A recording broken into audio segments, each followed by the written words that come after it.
Bien, bonjour, Fabrice Rochuy, Réussir ton topolo, fondateur du groupement européen des professionnels plus dynamiques et plus audacieux. Notre objectif, c'est de faire créer 50 654 créations d'entreprises et d'emplois. 20 000 entreprises, dont 30 654 emplois, messieurs, dames, jusqu'à 2020. L'objectif est énorme et on est en train de mettre le paquet pour pouvoir réussir notre objectif. Donc, ayez un grand rêve, vous aussi, mes chers amis, si vous voulez réussir dans votre vie, si vous voulez impacter le monde, si vous voulez changer le monde. Donc, bienvenue sur cette vidéo. Aujourd'hui, donc, je vais vous parler de l'entrepreneuriat et ses difficultés. Parce qu'aujourd'hui, quand on veut réussir, ben, on a besoin aussi d'annoncer les gens les possibilités de réussir et aussi faire attention parce que nous avons dans notre parcours d'entrepreneur des fois des choses qu'on ne voit pas et qui nous permet de ne pas réussir, qui va nous permettre d'éviter d'échouer.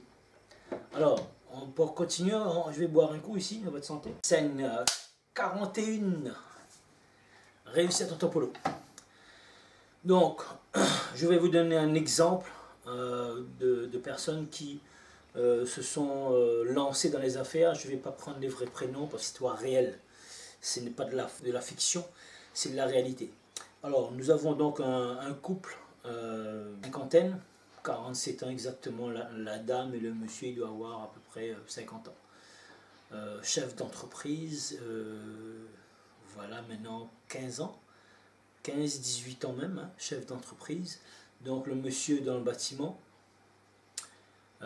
qui réussissait très bien. Hein. La dame dans un point de loto et PMU par la suite, qui brassait plusieurs sommes d'argent. Vous savez, dans le domaine du jeu, ben, ça brasse énormément. En plus, dans un centre commercial, donc il y a beaucoup de passages. Donc ça brasse, ça brasse. Et quand ça brasse, qu'est-ce qui se passe? Eh ben, l'argent, souvent, ça monte à la tête. Et quand ça monte à la tête, eh ben, on a envie de créer, on a de l'argent, on a une opportunité, il y a quelqu'un qui vend un snack, et ben, la dame va pouvoir saisir cette opportunité, va pouvoir acheter ce snack et mettre du personnel dedans pour pouvoir faire de l'argent également.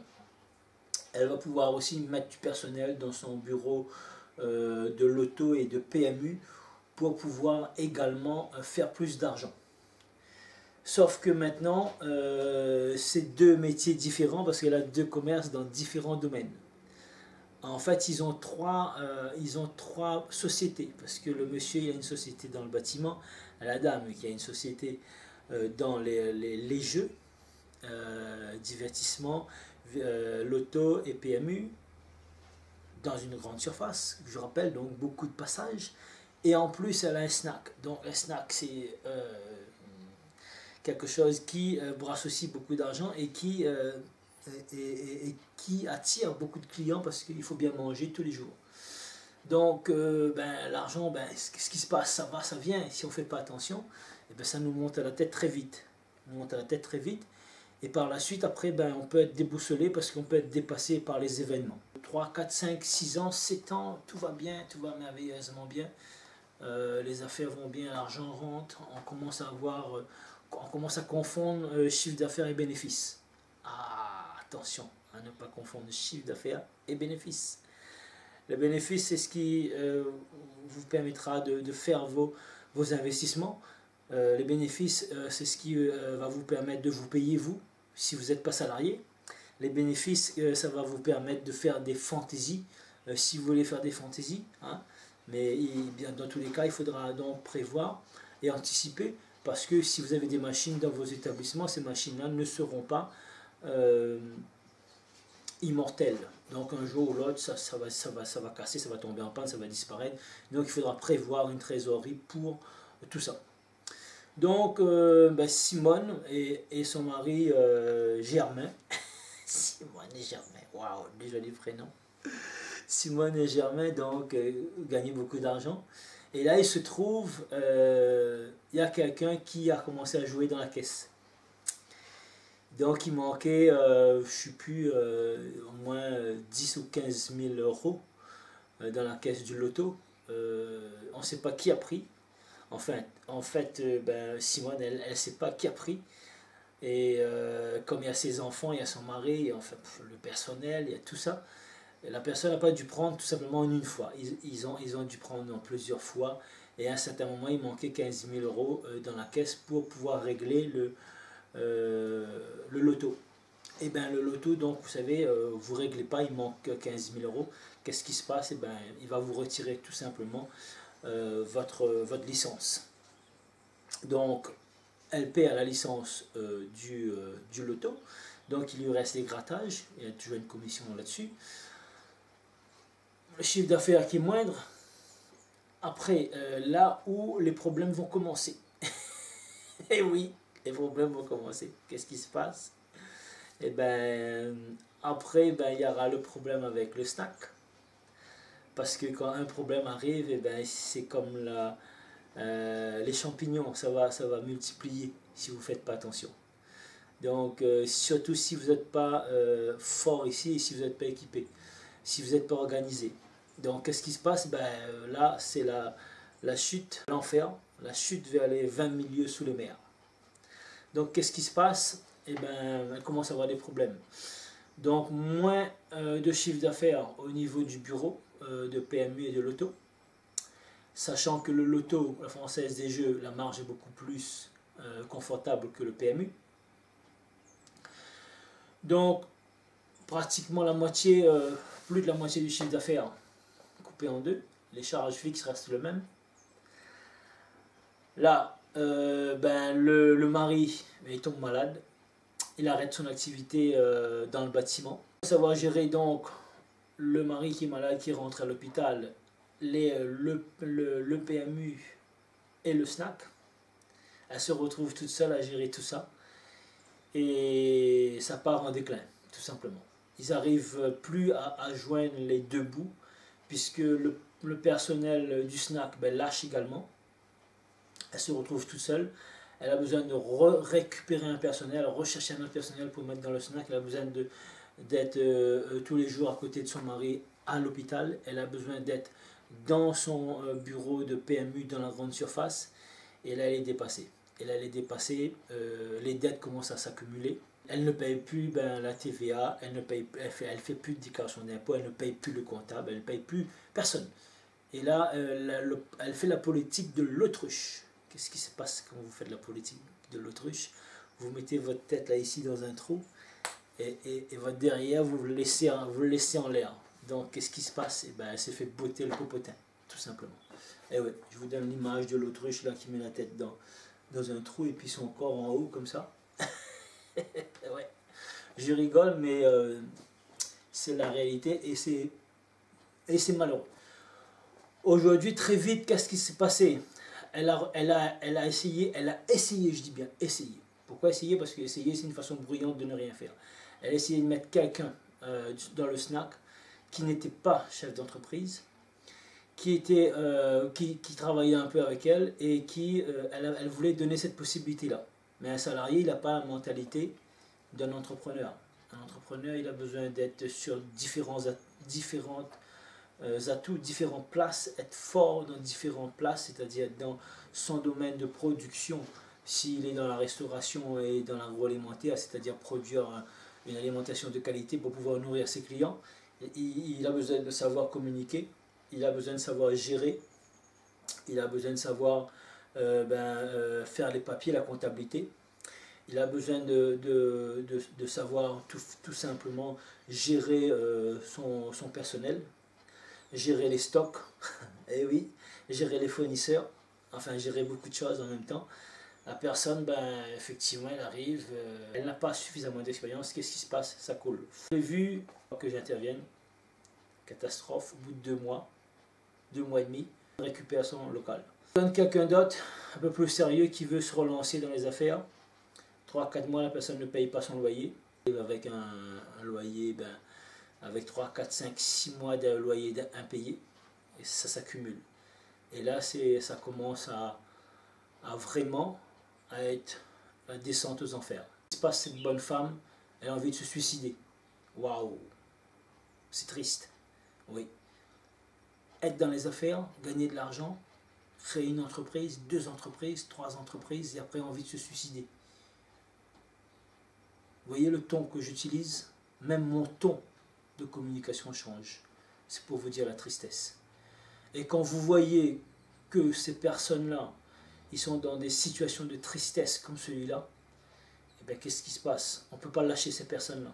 On les accompagne, on les accompagne dans leurs difficultés, on les aide à remonter la pente. Et là, on n'a pas le droit. Moi, je n'ai pas le droit de lâcher cette personne. Imaginez, je lâche cette personne, elle va se jeter d'un pont. Qu'est-ce qui va se passer? Ben, j'aurai sur ma conscience ici quelque chose jusqu'à toute ma vie, parce que je suis humain. Et pourquoi je comprends ça? Parce que moi aussi, je suis passé par des difficultés. Moi aussi, j'ai dû faire faillite dans des sociétés.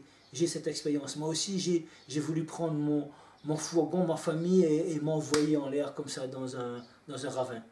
Et vous savez, quand vous êtes dans cette situation-là, eh ben, si vous n'avez pas quelqu'un pour vous rattraper, ben, vous êtes mort.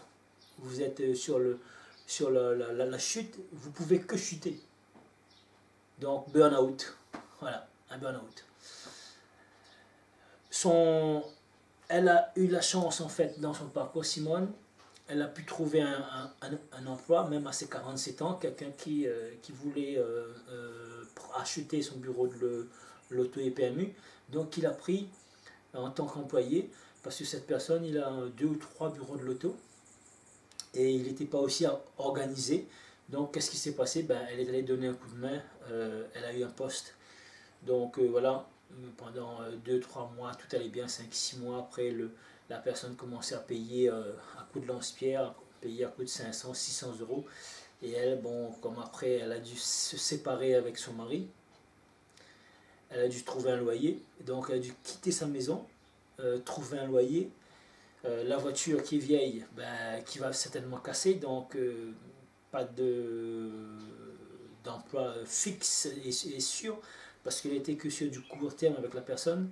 La personne sait ses difficultés, maintenant la personne abuse, fait un abus de pouvoir, de position, parce que la personne, elle va pouvoir abuser de sa position dominante, et donc voilà. Qu'est-ce qui se passe? Ben, étant fragile encore en tant que femme qui a subi tous ces problèmes, et ben, elle n'est pas bien, elle rentre à l'hôpital. Vous voyez, une chose entraîne une autre. Et je ne veux pas être négatif aujourd'hui dans cette vidéo. Je vous transmets tout simplement la réalité du terrain. Une histoire véridique. Voyez. Donc aujourd'hui, mes chers amis, donc, Simone, donc, qu'est-ce qui se passe? Eh bien, elle est en train de rebondir. Elle a besoin donc de vendre ses 2 business, ses 2 affaires. Et entre-temps, eh ben, il y a un joueur au PMU qui jouait aux dernières minutes, qui jouait à chaque fois 3000. Et une fois que la course est terminée, il va dans sa voiture, il vient, il paye. Donc c'est pareil, c'est laisser. Et alors qu'elle ne devrait pas faire ça. Mais négligence. Le fils, il laisse. Et dernière minute, il poste le billet, il joue pour 2000-3000 euros. Et là, ben, il va dans sa voiture, il prend l'argent, il paye.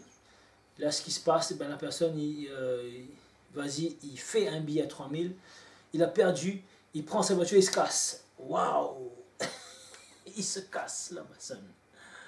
Alors qu'il a déjà joué plusieurs jours, plusieurs mois, 3-4 mois, il joue, c'est un gros joueur. Donc, qu'est-ce qui se passe? Ben, ils n'ont pas voulu froisser le joueur également, mais ça allait arriver de toute façon. Et là, il y a un trou dans la caisse de 3000 euros. Le PMU saisit, enlève la licence. Qu'est-ce qui se passe? Elle a un local dans un centre commercial qui n'a plus d'activité. Et là, elle se retrouve 6, 7, 8, 10 mois de loyer impayé, avec un local qui vaut entre 40 et 70 000 par rapport à l'emplacement. Elle ne peut pas vendre parce qu'il n'y a plus d'activité. Essayer, que je dis bien essayer, parce que essayer c'est une façon bruyante de ne rien faire, de vendre le snack. Elle a trouvé quelqu'un qui a pu reprendre. Pareil avec la bouche. Avec la bouche, vous savez, les paroles s'envolent, les écrits restent. 3 mois, il n'a pas encore payé le loyer, il a donné que 500 euros. Et elle est en galère. Je lui dis tout simplement, là, il faut que tu recommences tout à zéro, ma belle.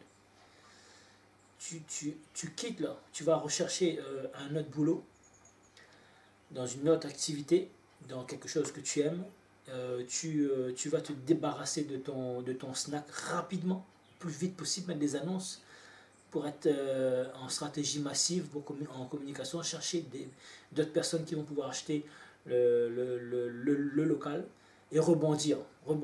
Et là, elle me dit, tu sais, j'ai qu'une envie, c'est de m'envoyer, foutre ma vie en l'air carrément. Je dis non, ça sert à rien, ça sert à rien. Tu as 47 ans, tu n'es plus un gamin, tu as un âge mûr, donc tu as besoin de rebondir. Donc qu'est-ce qui se passe? Ben, moi, j'ai pas le droit de lâcher cette personne, malheureusement. Et heureusement que je suis là pour elle. Parce que sinon, waouh, toutes les difficultés. Et là, elle me dit, ben, pendant 3-4 mois, elle n'avait pas la force pour pouvoir. Elle sortait de l'hôpital, elle n'avait pas cette force pour pouvoir suivre tout ça. Et j'ai voulu donc, elle m'a présenté la personne qui a repris le snack, mais il n'a pas voulu, pareil. Il se pensait fort, il se pensait Superman pour pouvoir lancer cette activité. Vous savez, quand vous êtes jeune, vous êtes un peu rebelle, vous êtes un peu... vous avez un peu trop de confiance en vous. Qu'est-ce qui se passe? Mais vous n'avez pas cette expérience. Vous pouvez avoir une super dose de confiance, mais il faut avoir cette confiance. Vous savez, moi, là, aujourd'hui, j'ai 47 ans. J'ai déjà fait des faillites, j'ai déjà passé au tribunal plusieurs fois. Je sais ce que c'est. J'ai déjà été contrôlé par 10, 15, 16 fonctionnaires en même temps, des polices judiciaires, des polices municipales, des polices nationales, hygiène vétérinaire. Et tout le monde venait en même temps contrôler. Ben ça vous fout une grosse pression, une énorme pression. J'ai déjà passé au tribunal face à un procureur, face à un juge. Et je me suis défendu parce que je sais ce que je faisais, c'était quelque chose de bien, je sais ce que je faisais, c'était quelque chose de bon, que j'étais un honnête entrepreneur. J'étais en train de gagner ma vie et vous ne pouvez pas venir abuser sur moi, me faire un contrôle à 16 personnes, c'est un abus de pouvoir. Donc j'ai dû déposer plainte contre les 16 fonctionnaires et leur réclamer 4 500 € à chaque personne. Je suis dans une formation que j'ai suivie avec les Canadiens, on m'a dit que je suis un justicier. C'est-à-dire j'aime défendre les causes et j'ai horreur des abus. Et c'est pour ça que je me suis lancé dans le groupement européen des professionnels plus dynamiques et plus audacieux. Parce que dans la vie, vous avez deux catégories de personnes, ceux qui sont égoïstes et ceux qui sont altruistes. Moi, je suis altruiste, j'aime les gens, j'aime la communication, j'aime communiquer avec les gens et surtout, j'aime défendre les gens et j'aime les aider à réussir. J'ai fait un questionnaire, j'ai répondu à plusieurs questions. Je peux être avocat, je peux être commercial, je peux être professeur. Ben, je ne suis pas avocat, mais j'aime défendre les gens.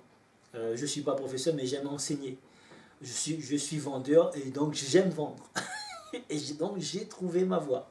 J'aime vendre, j'aime défendre les gens et j'aime enseigner. Donc aujourd'hui, je vends mes services, je vends mon expérience. Donc voilà. C'était donc Fabrice Auchuy.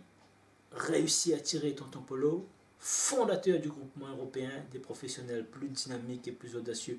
Voilà mes chers amis, c'était pour vous transmettre cette petite histoire véridique. J'espère que ça vous a ouvert les yeux. Hein. Si vous êtes dans les affaires, vous êtes en pleine difficulté, eh ben, n'hésitez pas, laissez-moi un commentaire. Si vous êtes en difficulté dans vos affaires, laissez-moi un commentaire et je vais pouvoir vous aider également à vous accompagner jusqu'à la réussite. Parce que la réussite, c'est possible. C'est juste ici un réglage de votre mentalité. Mes chers amis, j'étais très heureux de passer cette vidéo. C'est avec beaucoup de plaisir et beaucoup de cris, Aujourd'hui, je vous ai dit un petit peu mon parcours. J'ai rien à cacher. Je vous ai dit vraiment mon parcours, toutes mes difficultés que j'ai subies. Donc aujourd'hui, j'ai cette expérience, je peux vous accompagner parce que je suis déjà passé par là. Et qui d'autre qui pourra vous aider? Ben, c'est les personnes qui ont eu des difficultés, qui surpassé qui ont eu un mental d'acier au-dessus pour pouvoir passer au niveau supérieur, qui ont réussi dans leurs affaires pour pouvoir vous aider. Ben voilà, mes chers amis, c'est Fabrice Auchuy, réussi à Tonton Polo. Partagez cette vidéo avec 3 personnes autour de vous et je vous embrasse et je vous dis prenez bien soin de vous, mes chers amis. À très bientôt.